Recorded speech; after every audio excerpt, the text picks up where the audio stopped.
What if you could walk into any room, face any conflict, and never lose your calm again? Not because life suddenly got easier, but because you got stronger. In today's world, everything feels personal. A rude comment, a delayed response, a look that lingers too long. And in those moments, you react, fast, loud, and often with regret.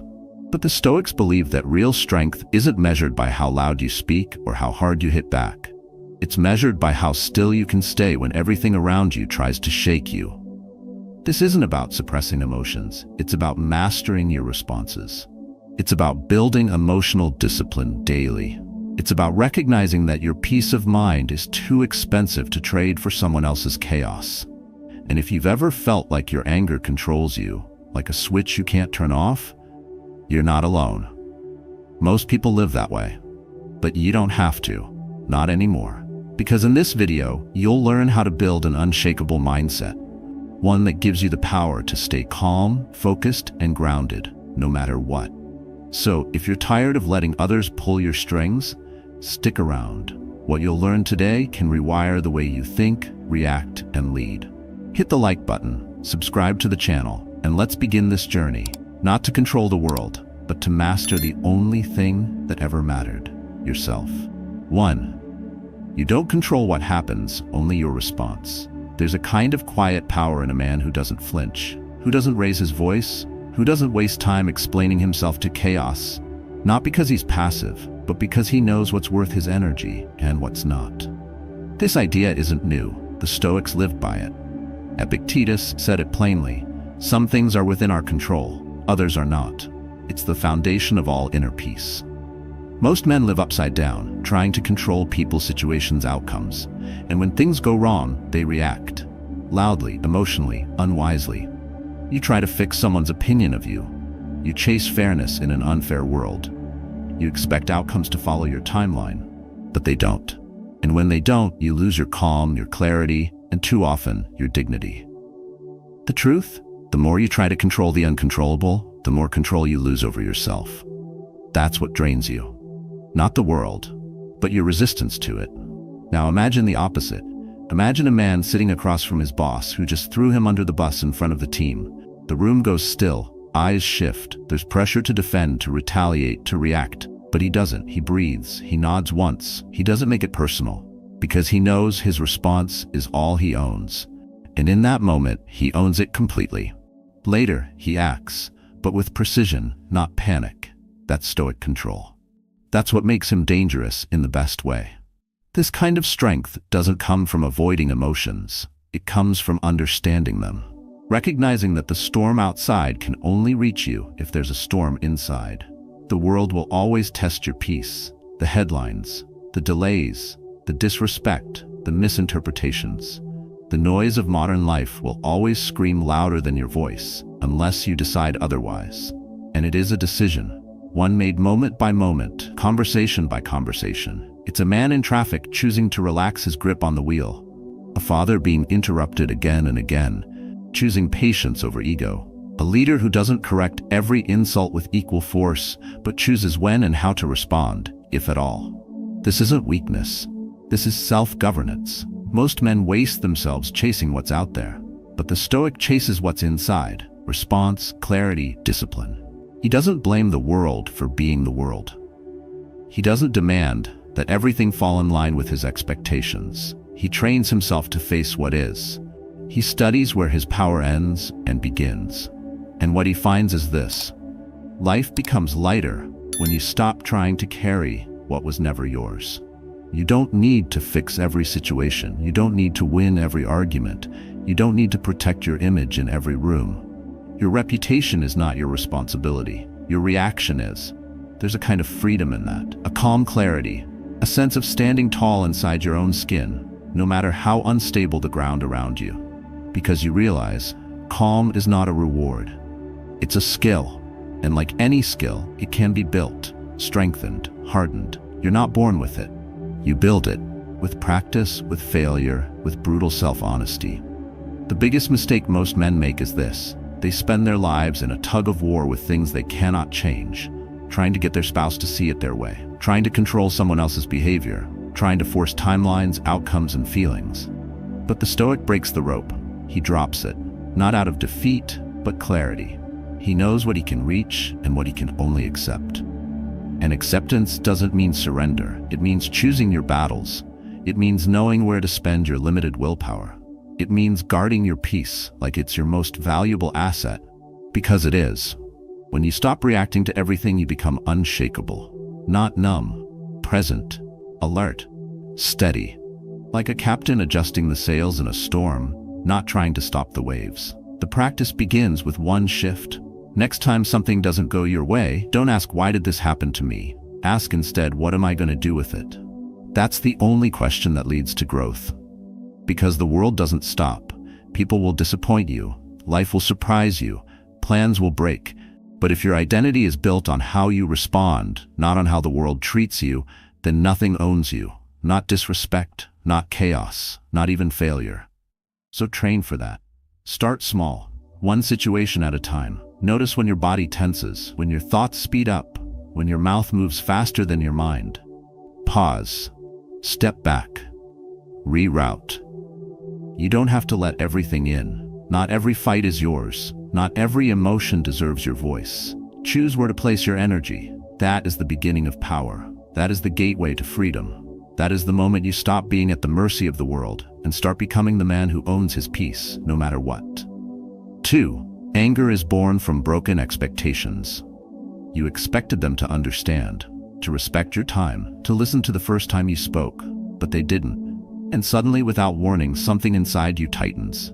The jaw clenches, the mind races, the heat rises. You don't always raise your voice, but you want to. You feel wronged, misunderstood, and pushed aside. Anger rises not because the world hurt you, but because the world didn't meet the script you had in your head. Anger doesn't come from what happened. It comes from what you thought should happen, but didn't. That's the part most people never stop to see. They confuse disappointment with injustice, frustration with offense. The truth is quieter and far more useful. Anger is often nothing more than a broken expectation. You walk into a meeting expecting to be heard and get ignored. You come home expecting peace and get noise. You send a message expecting a response and get silence. You offer effort and expect gratitude and get indifference. But where is it written that people owe you understanding? Where is it promised that the world will follow your rules? It's not, and the Stoics understood this better than anyone. Epictetus said, "When someone acts rudely toward you, remember, they are responding to their impressions, not reality." Don't be angry with them. Be aware of your own assumptions. This is hard truth. It strips away our excuses, but it also gives us power. Because the moment we stop blaming others for not meeting our unspoken expectations, we begin to reclaim control. Anger feels powerful, but it's deceptive. In the moment, it gives the illusion of action, of strength, of righteousness. But it's a fire that burns first within you. You carry it long after the conflict ends. You play the scene back in your mind again and again, trying to rewrite what was said, what should have happened. It drains you, poisons your focus, and steals your calm. All because someone else didn't follow a script they never agreed to. Think about the last time you got truly angry. Trace it back. Underneath the words, underneath the reaction, what did you expect that didn't happen? Was it realistic? Was it ever truly in your control? Most anger isn't about morality. It's about control. And the more we expect from others without clarity, the more we set ourselves up for pain. The Stoic doesn't aim to feel nothing. He aims to feel what is necessary and no more. He observes anger like a storm on the horizon, not to run from it, but to prepare for it. He knows it comes fast, disguised as justice. But he also knows it's rooted in something smaller, hurt pride, unmet needs, a desire to be seen. He doesn't reject those truths. He just refuses to be ruled by them. Marcus Aurelius wrote, "The best revenge is not to be like your enemy." This isn't poetic, it's tactical. When someone lashes out and you match their energy, you surrender the very thing you thought you were protecting, your dignity. Anger makes you become what you were resisting.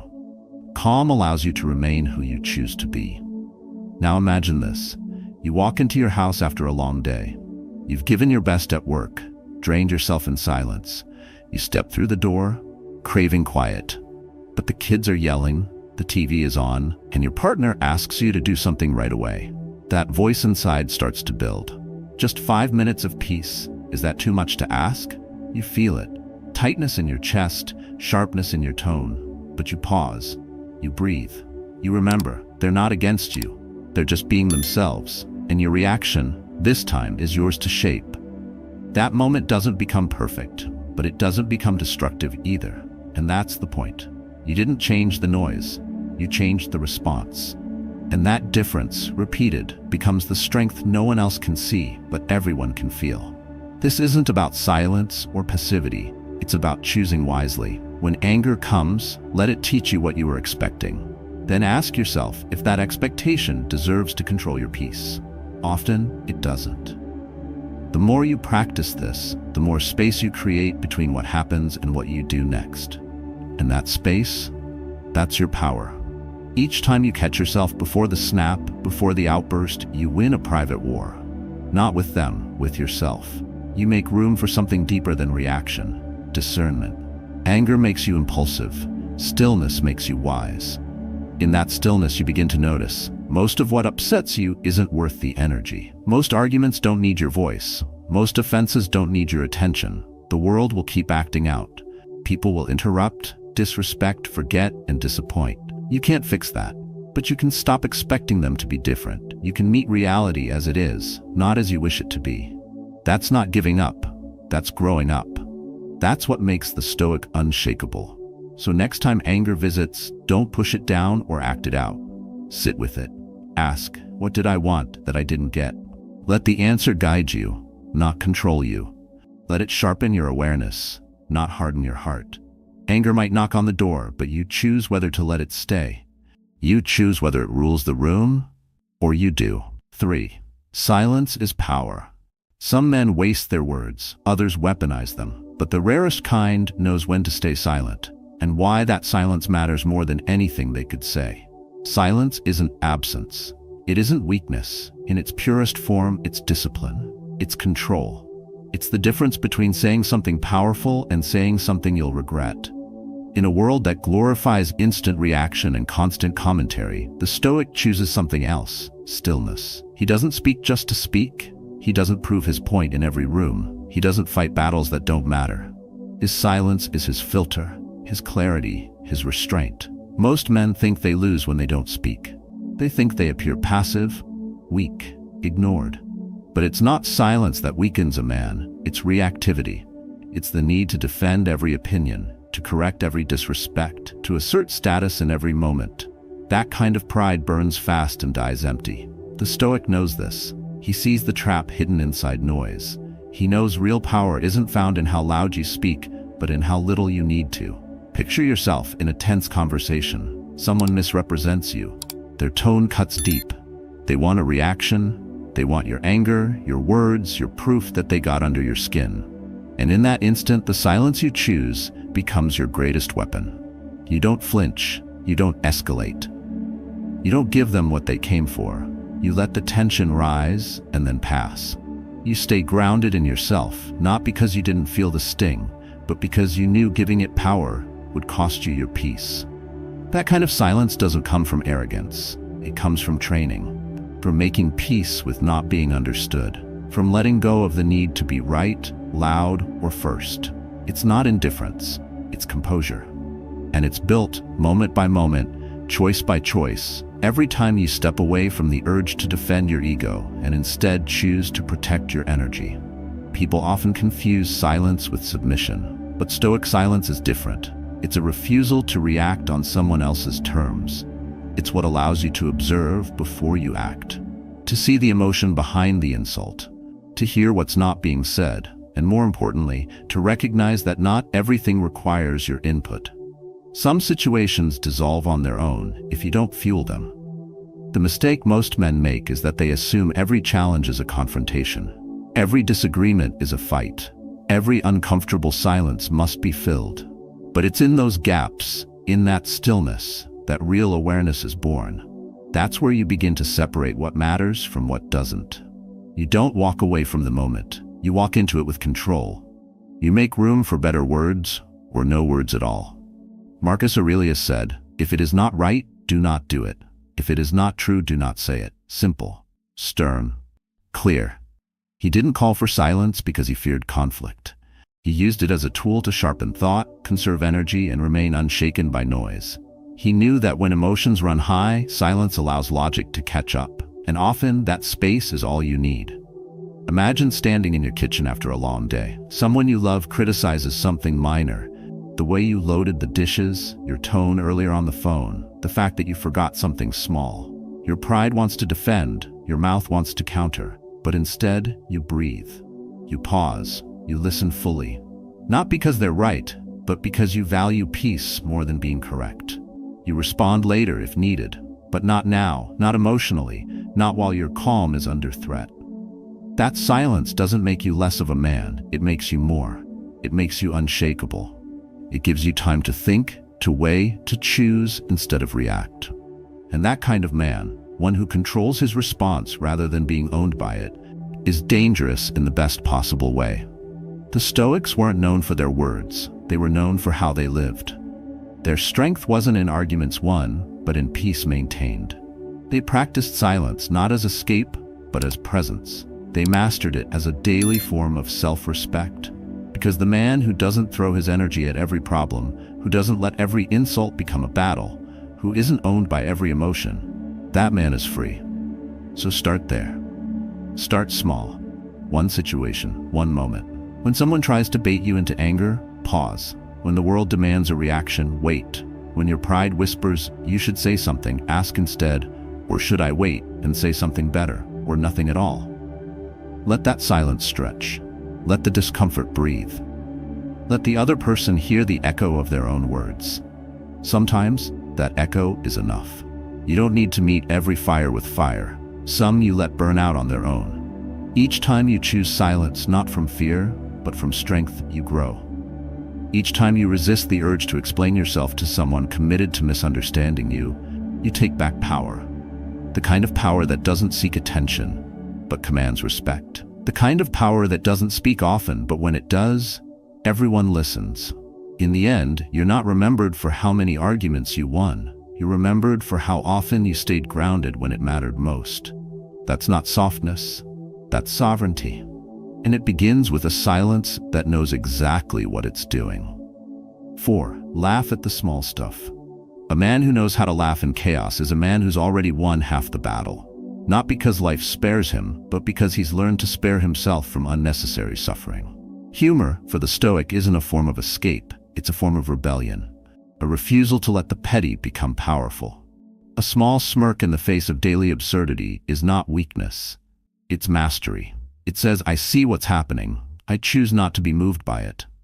Life doesn't stop handing you problems just because you're tired. You spill coffee on your shirt before a meeting, your flight is delayed, your friend forgot your birthday, you misplace your keys when you're already late. These aren't tragedies, but most men treat them like personal insults. They snap, they curse, they let the moment define their energy, and by doing so, they give away control, again and again. But what if you trained yourself to pause instead? What if, when something small went wrong, your first reaction wasn't frustration, but perspective? That's the Stoic shift. From chaos to clarity. From impulse to insight. Marcus Aurelius said, you have power over your mind, not outside events. Realize this, and you will find strength.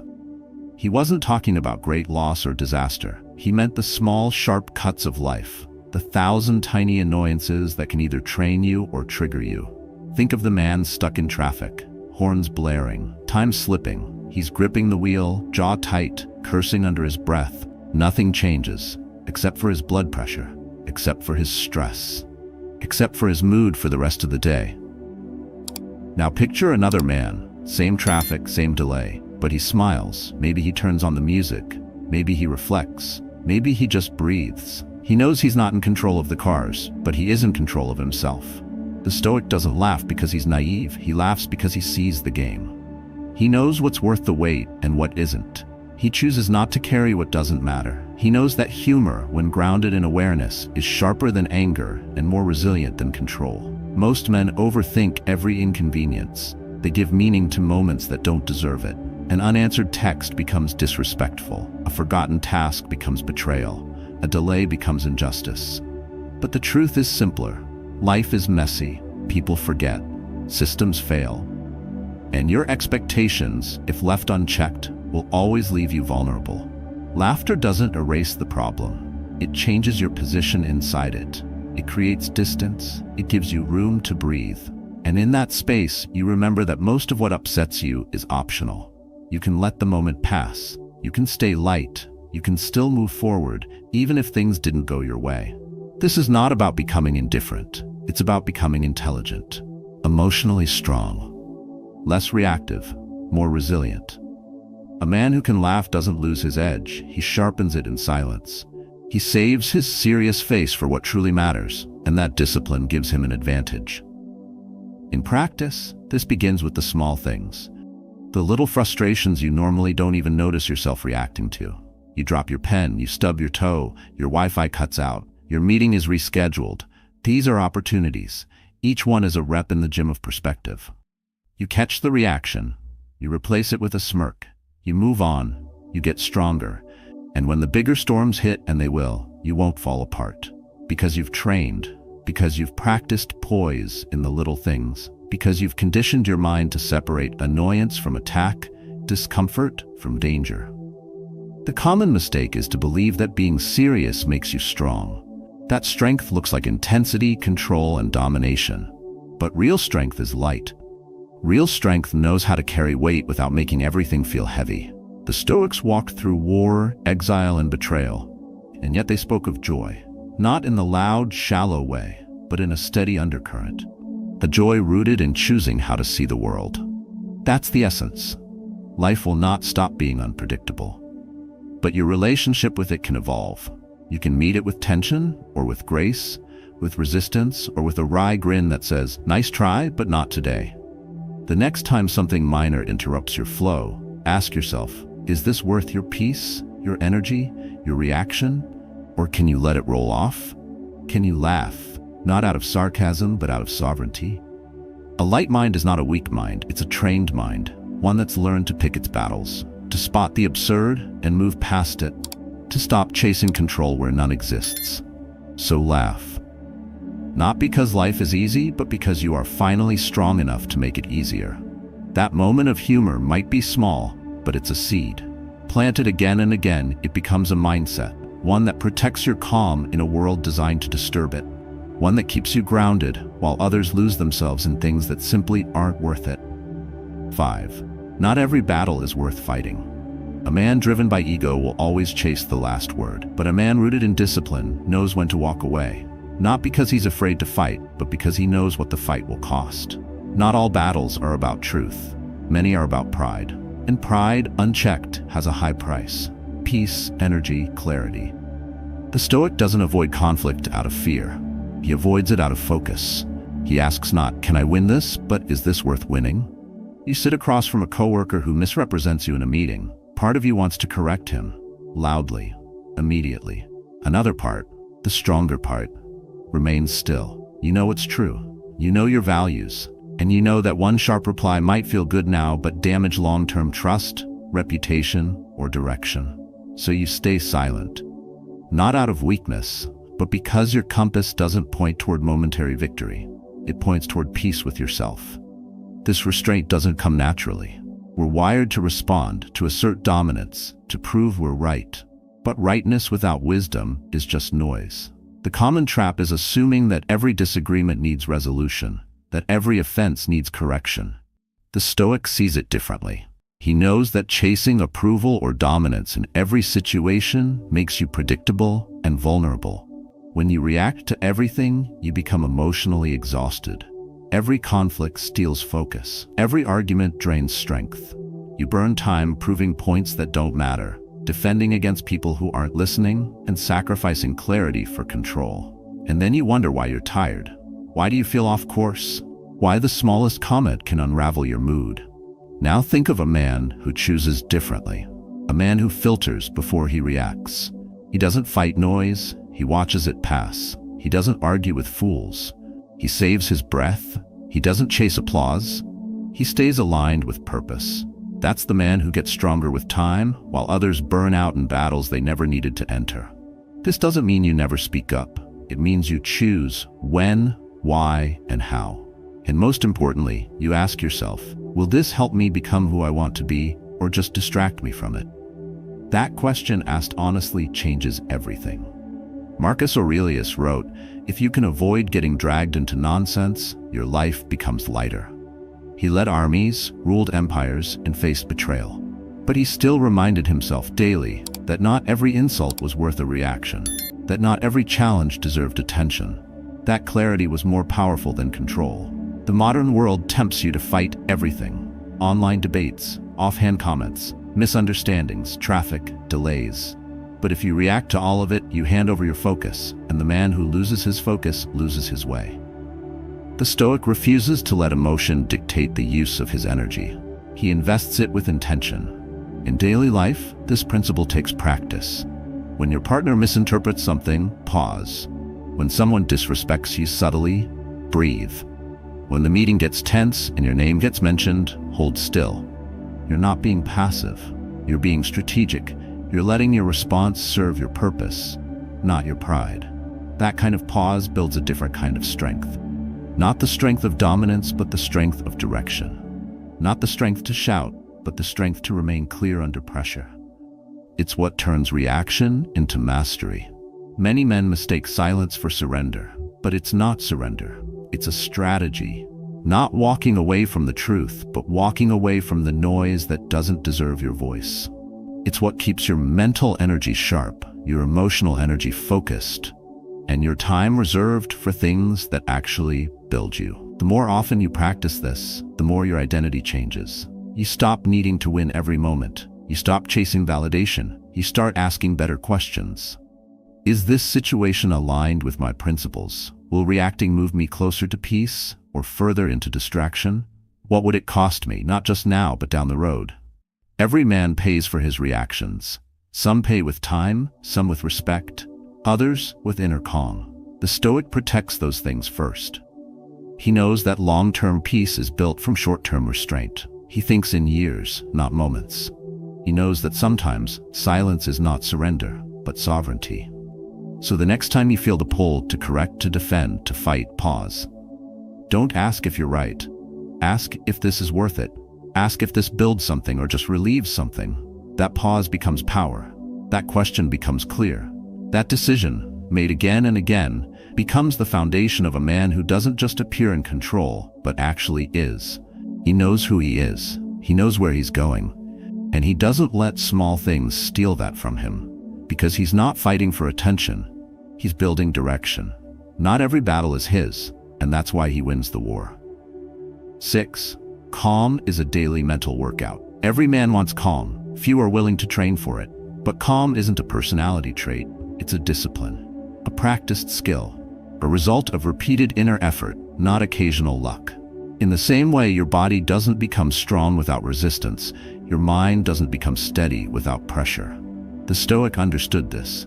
He didn't wait for a peaceful life to feel at peace. He built peace in the middle of discomfort. Each day, life offers 1,000 small weights to train your inner strength. The loud neighbor, the missed call, the traffic jam, the unexpected bill, the passive-aggressive comment. Most men see these things as problems, but the man seeking mastery sees them as repetitions, tests, invitations to rise rather than react. Emotional muscle isn't built in silence. It's built in situations that tempt you to explode, but demand you to breathe. Imagine you're in a store. The line moves slowly. A man cuts in. Your chest tightens. Your mind surges with what you could say. But you stop. You notice the emotion, but don't obey it. You observe the tension, but don't let it move you. That moment, invisible to others, is everything. You didn't suppress your response. You shaped it. You didn't run from discomfort. You stood still within it. That's Stoic calm, earned, not inherited. Many men confuse calm with luck or temperament. He's just chill, they say, as if composure is something you're born with. But that belief is lazy. The truth is sharper. Calm comes from choice. From showing up every day and deciding not to be mastered by impulse. From recognizing that anger feels powerful but leaves you weaker. That reaction feels good, but it costs your peace. that every emotional trigger is also a training ground. The Stoics didn't fantasize about a life without problems. They prepared for one of them. Marcus Aurelius faced war, illness, and betrayal. Yet his journal is filled with reminders to stay composed. "You have power over your mind," he wrote, "not outside events." And that statement wasn't sentimental, it was tactical.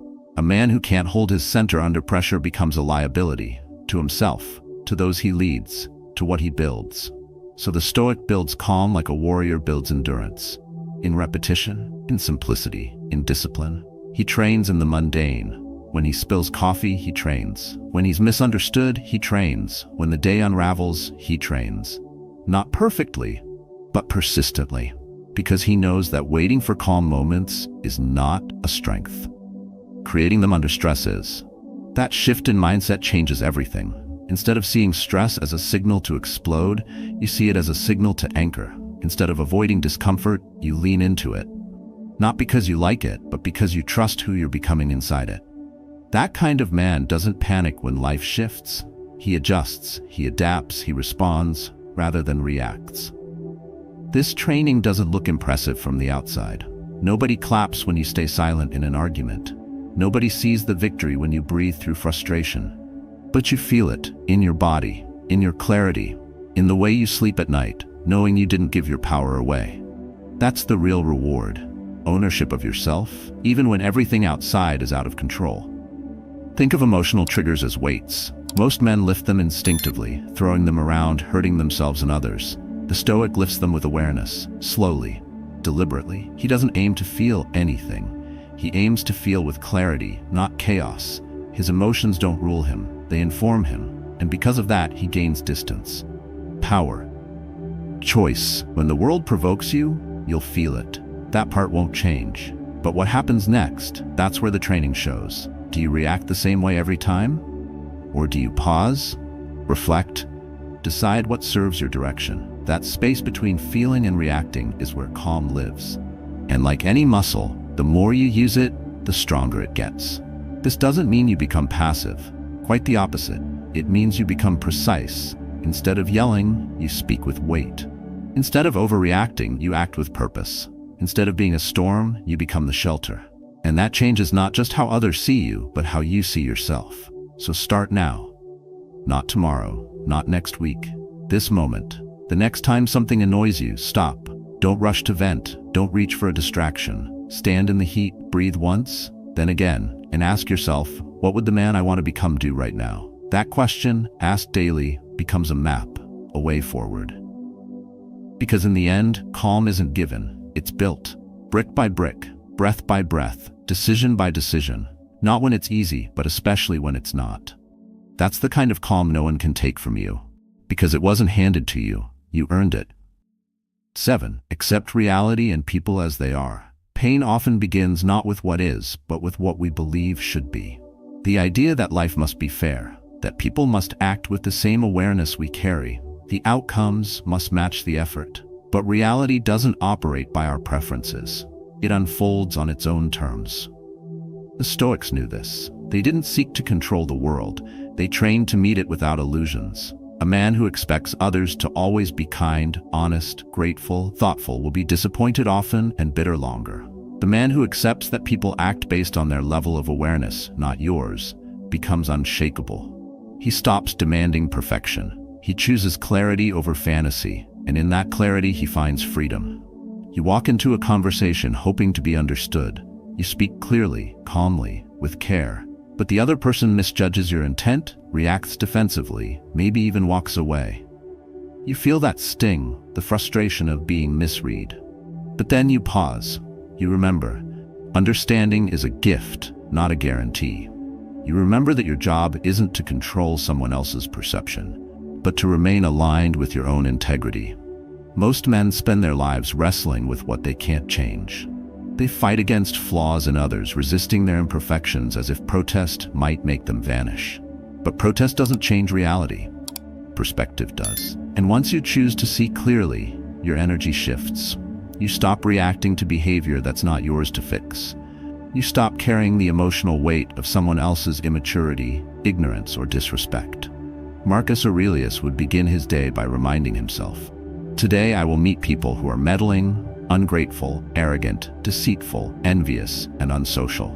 He didn't say this to grow cynical, but to stay ready. He knew that expecting perfection from the world is a quiet form of entitlement, and the man who demands life be fair before he's willing to feel peace will wait forever. To live with clarity is to look at people and accept that they are where they are, not where you wish they were. You may want your brother to be more supportive, your colleague to be more honest, your partner needs to be more emotionally available, but they are who they are. And if you spend your time trying to change people who aren't ready to change, you lose the time you could have spent growing yourself. This doesn't mean you tolerate disrespect or stay in harmful dynamics. It means you stop being surprised when people act like people. It means you stop assigning your standards to those who haven't chosen them. And when you do that, when you stop needing people to match your script, you finally reclaim your peace. Clarity is not detachment. It's a deeper engagement. You stop interacting with who you wish someone would be and start seeing who they actually are. From there, you make real choices. You adjust expectations. You communicate with precision. You decide where to invest and where to release. That's not coldness, that's wisdom. The common mistake is thinking that acceptance means weakness, that if you accept someone's limitations, you've given up. But it's the opposite. Acceptance is what allows you to act clearly, to set better boundaries, to stop repeating emotional loops. The Stoic doesn't accept out of resignation. He accepts in order to respond with strength. Imagine you're trying to teach your teenage son discipline. You set rules. You lead by example. You repeat yourself. But he doesn't follow through. You feel the urge to control, tighten, push, and argue. But at some point you remember, growth can't be forced, only inspired. You pull back. You reinforce your standards, but you drop the emotional struggle. You don't surrender your role. You just stop trying to bend his timeline to fit your expectations. This same principle applies everywhere. The colleague who never pulls their weight, the friend who always lets you down, the stranger who cuts in line. Each one offers a test, not of your patience, but of your clarity. Can you see them as they are and respond accordingly? Can you walk away without resentment? Can you protect your energy without needing to punish theirs? The Stoic finds strength not in fixing people, but in understanding them. He doesn't demand maturity from the immature. He doesn't expect depth from the shallow. He chooses peace not because he's numb, but because he's clear. And that clarity gives him options. He can love without illusion, correct without anger, let go without guilt. Ask yourself, how many times have you suffered not because of what someone did, but because of what you hoped they'd do? How often have you returned to the same frustration, thinking maybe this time they'll change? How much of your energy is spent resisting reality instead of responding to it? Now imagine shifting that. Imagine meeting each person with grounded expectations. Imagine offering compassion, but without sacrifice. Imagine holding space for change, but not depending on it for your peace. That's the heart of Stoic acceptance. You stop needing people to be different in order for you to be calm. You stop outsourcing your emotional stability. And in that moment, you become free, not from others, but from the grip of your own illusions. You see the world not as it should be, but as it is. And you meet it, not with frustration, but with presence. That kind of man doesn't just walk through life. He moves through it with steady weight, not dragged by disappointment, but led by discernment. And that weight, earned through clarity, becomes the calm no one can shake. You won't master calm in a day, but you can begin today. And that's enough. Every time you pause before reacting, every time you breathe instead of explode, every time you choose clarity over ego, you're practicing the very thing that makes you unshakable. This is what the Stoics lived for. A mind ruled not by impulse, but by reason. A life guided not by chaos, but by conscious choice. Let the world be noisy. Let others fight to be right. You don't have to join them. You don't need to win every argument, respond to every insult, or fix every flaw around you. What matters is that you stay aligned with your values. What matters is that you protect your peace. Calm is not passive. It's a stance, a strength, a daily discipline. You've heard the principles. You can't control what happens, only your response. Anger is born from broken expectations. Silence is not weakness. Not every battle is worth fighting. Laughing at the small things is a way to rise above them. Acceptance brings peace. And calm, real calm, is trained. So practice. In traffic, at work, in family tension, in private frustration. Keep training. And over time, your calm will no longer be an effort. It will be your nature. Share your thoughts in the comments below. What part of this message struck a nerve? Where do you struggle most? Let us know. Your story might help someone else find their footing too. And remember, peace isn't found, it's built. Brick by brick, breath by breath. In this loud, reactive world, your calm is your revolution. Keep building it.